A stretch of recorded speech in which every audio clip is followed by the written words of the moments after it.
हॉर्मस के ऊपर कंट्रोल आ गया है और जो जितने भी अमेरिकन उनके एलाइज इजरायली शिप्स वहां से नहीं निकल सकते क्योंकि ईरान की धमकी है और एक्चुअली ब्लॉकेड है, जो एक दुनिया के लिए बहुत बड़ा आर्थिक संकट क्रिएट कर रही है।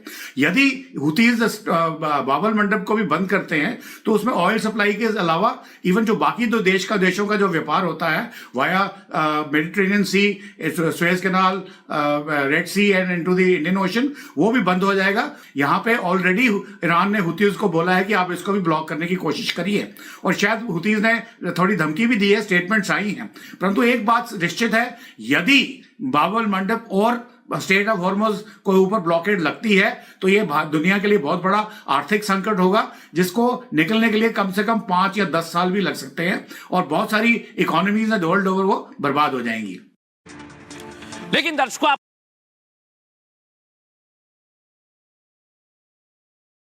आपको बताता हूं, अगर ये कदम ईरान ने उठाया हॉर्मुज के बाद तो फिर दुनिया में ऊर्जा संकट आएगा दर्शकों, और इससे भारत भी अछूता नहीं रहेगा। दिखाता हूं मैं आपको अभी इस समय कैसे लोग भारत में दिक्कत नहीं है लेकिन दिक्कत पैदा कर रहे हैं। दिखाइए जरा पहली तस्वीर, ये देखिए 400 सिलेंडर के साथ आमिर को गिरफ्तार किया। बड़ी बात यह दर्शकों, ये सिलेंडर कब्रिस्तान में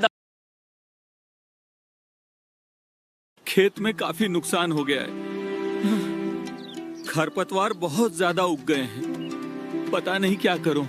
टेंशन मत लो, यूपीएल का यूनिकोट इस्तेमाल करो, किसानों का भरोसा और रिटेलर की पहली पसंद। तो अब अपने पास वाले एग्री रिटेलर भाई को यूनिकोट ऑर्डर करने बोलें सिर्फ nurture.retail ऐप पर। नर्चर रिटेल का वादा, मुनाफा सबसे ज्यादा।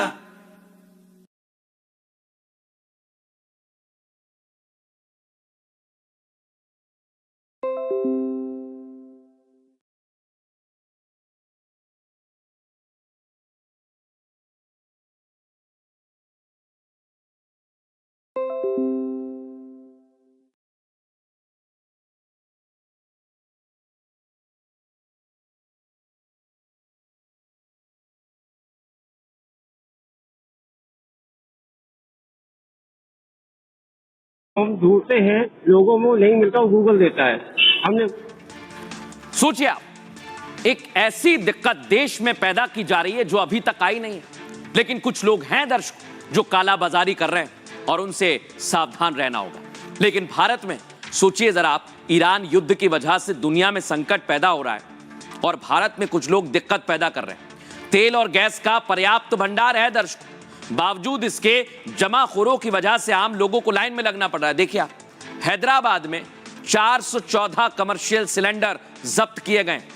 पौष इलाके बंजारा हिल्स में छापेमारी की गई। आपको बताएं, मोहम्मद आमिर समेत 10 लोगों की गिरफ्तारी हुई है। जानकारी यह भी सामने आई, जयपुर में एक घर से 74 गैस सिलेंडर बरामद किए। यहां पर महंगे दामों में अवैध रिफिलिंग हो रही थी। जानकारी यह भी है कि सरकार की ओर से तेल और गैस की आपूर्ति की जा रही है, लेकिन हॉर्मुज के बंद होने की वजह से थोड़ी परेशानी जरूर हुई है। भारत के तेल और गैस टैंकर आने का सिलसिला जारी है, बावजूद इसके ऊर्जा संकट का असर दिखाई देने लगा है। आपको बताएं, एलपीजी संकट से 20,000 छोटे उद्योग बंद होने के कगार पर आ गए। करीब 50,000 प्लास्टिक फैक्ट्रियों का कामकाज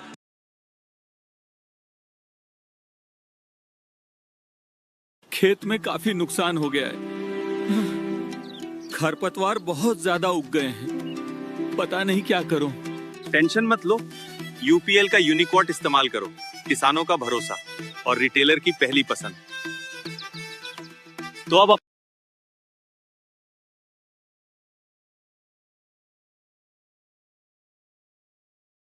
की ज़रूरत है। इसके अलावा हमारी ऑयल मार्केटिंग कंपनी के ऑफिसर्स ने भी सरप्राइज इंस्पेक्शन किए हैं और लगभग अभी तक 500 शो कॉज नोटिस भी दिए जा चुके हैं।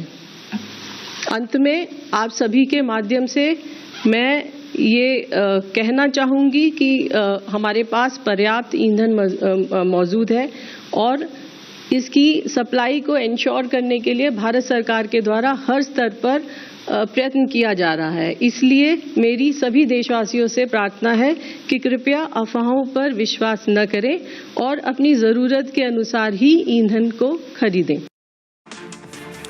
अब दर्शकों, भारत में तो पूरी तैयारी की जा रही है, लेकिन आपको बताता हूं, पाकिस्तान में इस समय हाहाकार मचा हुआ है।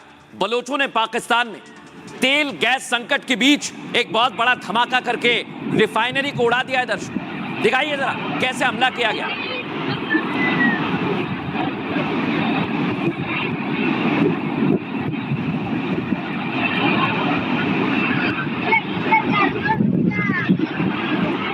दावा किया जा रहा है दर्शकों की गैस पाइपलाइन को उड़ा दिया है, और ये 18 इंच की गैस पाइपलाइन है। उसके बाद देखिए कैसा मंजर वहां पर है, आपूर्ति बाधित हो गई है।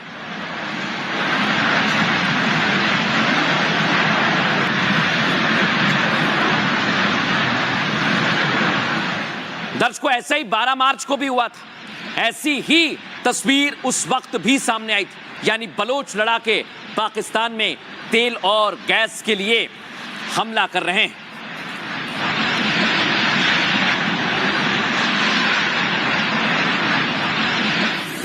तेल और गैस के बाद दर्शकों देखिए जरा हमला हुआ तो दिक्कत कितनी है। पाकिस्तान में लॉकडाउन लगा हुआ है, सैटरडे संडे कहीं जा नहीं सकते, हफ्ते में 4 दिन मार्केट बंद है और स्थितियां बेहद खराब हैं। लेकिन आपको बताएं दर्शकों, शहबाज शरीफ सरकार टेंशन में आ गई और बाकायदा कहा जा रहा है कि पाकिस्तान में तेल खत्म है। सुनिए जरा। पंपों वालों को माल बिल्कुल नहीं मिल रहा, 3 दिन हो गए। गवर्नमेंट भी कह रही है माल है, ओगरा कह रही है बिल्कुल 20-25 दिन का स्टॉक है, लेकिन पंपों वालों को माल बिल्कुल नहीं मिल रहा।